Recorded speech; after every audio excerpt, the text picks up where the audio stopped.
So,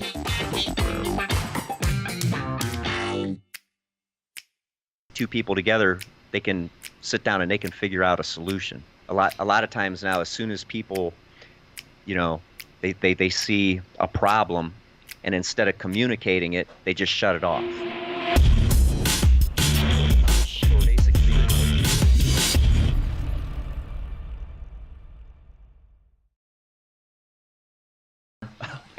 tell you what, Whatever gets it done. right?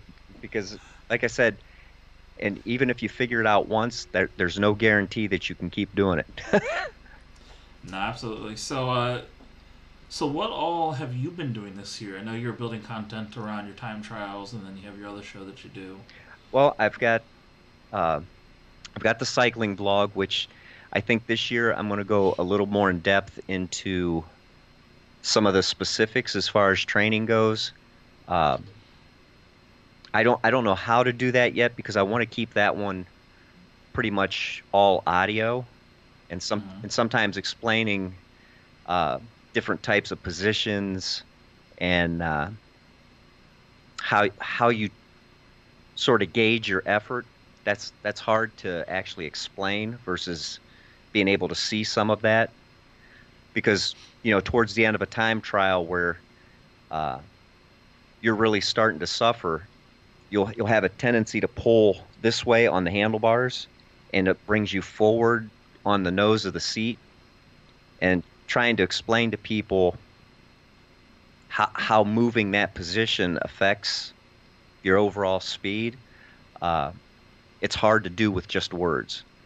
So I'm not sure exactly how I'm going to do that. Um, or maybe on certain episodes, I'll do like a hybrid where you can either listen to it or you can watch it. I don't know. And then I've got the O'Malley Live show, which is basically, and it was at some point last year, I said I'm going to go 365 days and I'm going to go live once a day. And I just pick a topic and I talk about it. Some of it's local, some of it's uh, national. Uh, I pick a topic from the History Channel. I got that idea from Patrick from We Live on a Planet. Okay. And then I started scrolling through memes one day and I thought we ought to have a meme of the day, some type of funny meme. So I usually do that at the end. And then I do a Facebook live show on Sundays, usually Sundays. And that one's called the Patient Patriot Podcast. And we discuss the Constitution, political stuff that most people don't like to hear about. So, but that's sort of the way everything's gone. Then I've got my regular day job, which I sort of fill in the gaps with. So what got you into podcasting and all the randomness? Well, part of it was uh, my kids are grown. They moved out. Uh, I had a lot of spare time, and cycling wasn't sort of scratching the itch for me. And I'm terrified of public speaking and being on camera, so I figured, well, I can kill two birds with one stone. I can do something that I've wanted to do and sort of overcome a fear of talking. And so that's what I did. As a matter of fact, my first three videos within, I'd say, a week and a half, maybe not even that, I pulled them. I mean, they were bad. I mean, they were really bad. So, but no, that kind of got me into it. That and a lot of like news and current events, it's very biased, and I Mm-hmm. and I have my own opinions on things, and I'm in my head I was like, everybody has an opinion. I got a way to put it out there. It's free, it's just a matter of doing it. And come to find out, there's people that actually do think like me sometimes, and other times they don't. And that's actually good because that opens up a discussion. Mm-hmm. You know, I would prefer that people not agree with me all the time, and then two people together, they can sit down and they can figure out a solution. A lot of times now, as soon as people, you know, they see a problem, and instead of communicating it, they just shut it off, Right. and nobody talks. Well, that doesn't fix anything. Me, I like to fix stuff, and sometimes you have to sit down and you have to talk about things that people don't like to discuss.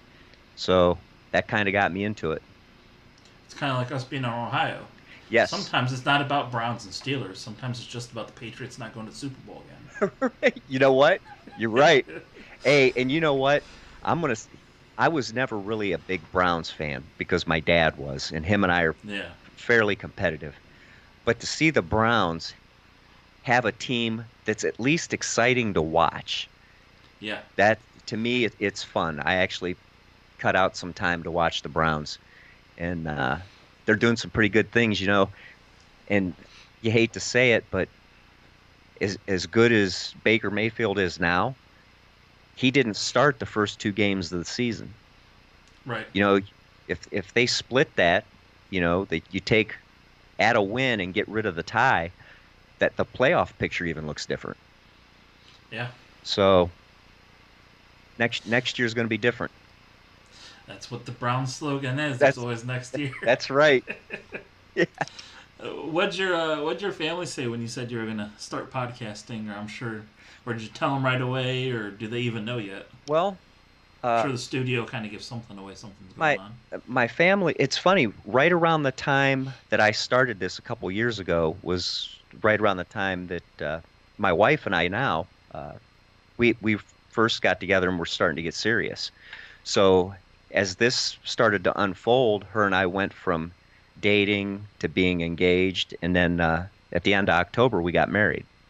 So as far as she goes, she's been along from the ride basically from like the first couple months. Uh, Okay. my parents, I had a very unique upbringing.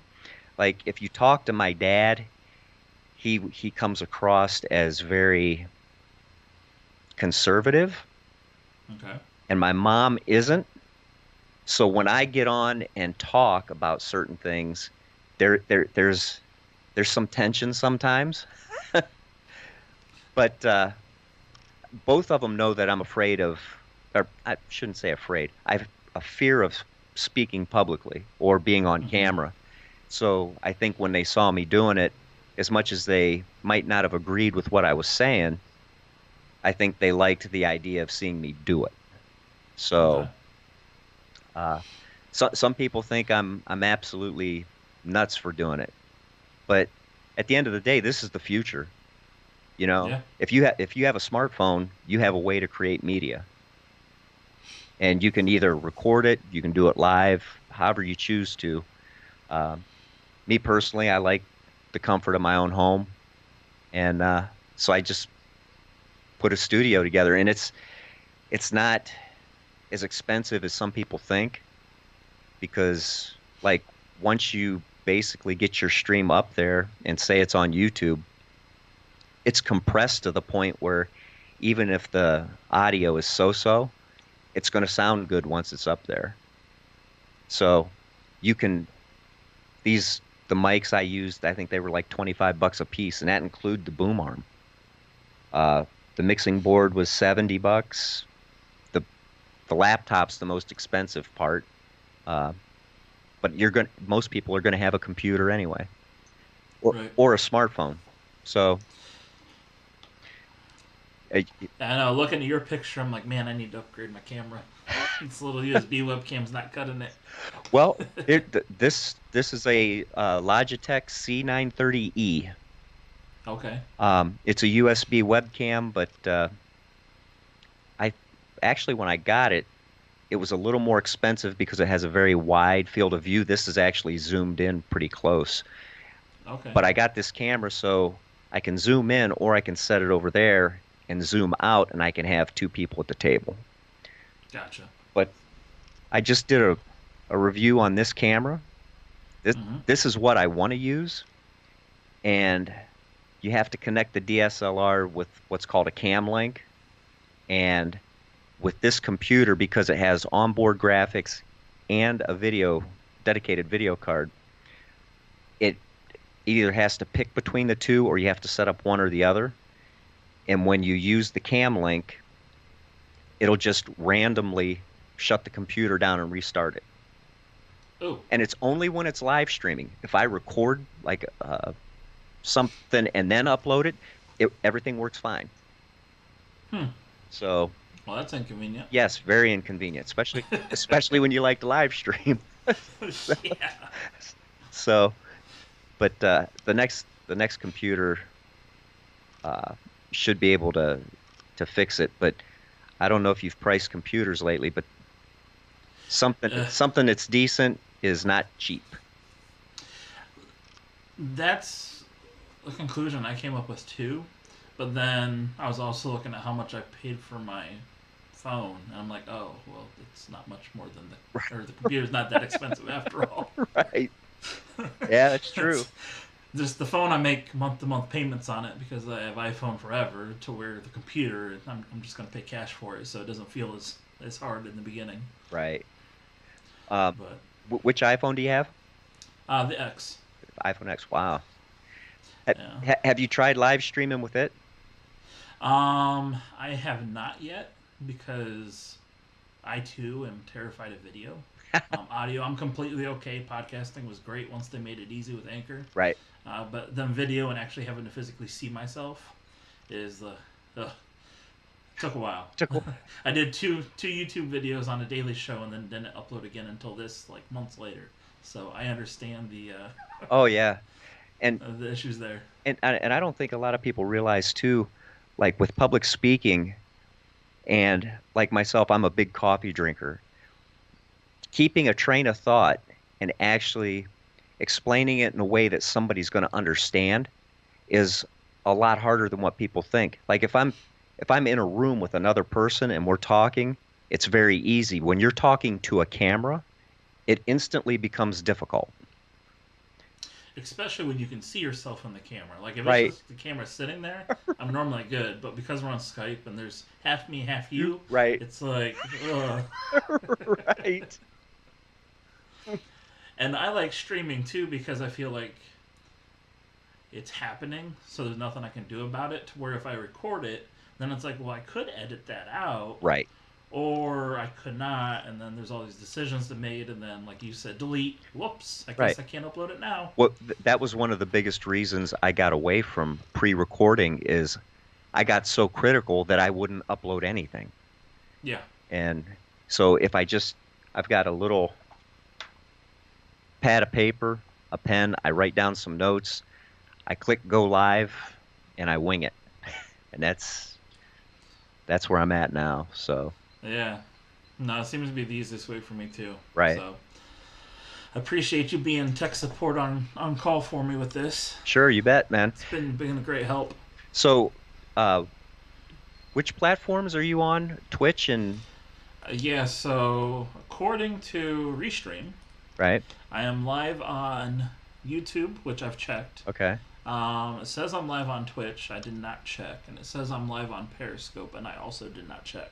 Gotcha. But I have a warning on Periscope. I don't know what that means. Probably connectivity. It might be connectivity, and I forgot to tell you with OBS, you want to set your key frame rate interval at 2. Ooh, where's that? I have no idea. I would have to hold on All right. let's see. Key interval frame rate. Found it. You said 2? Yes. What does that do?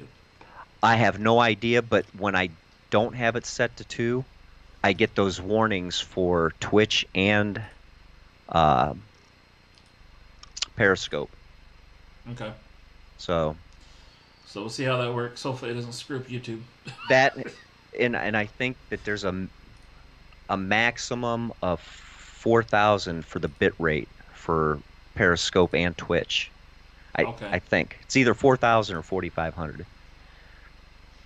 So All right. I'll have to be mindful of that. yeah. But like I said, So- once you get it set up and you save your preferences, it's not that bad. The worst Okay. the worst thing you'll have to worry about like I said, with my audio, every once in a while, it'll kick it out because my soundboard's hooked up via USB, and Mm. so's the camera, and sometimes it doesn't see eye to eye, and you got to fix some things. Technology with attitude. That's Who would have thought? yeah.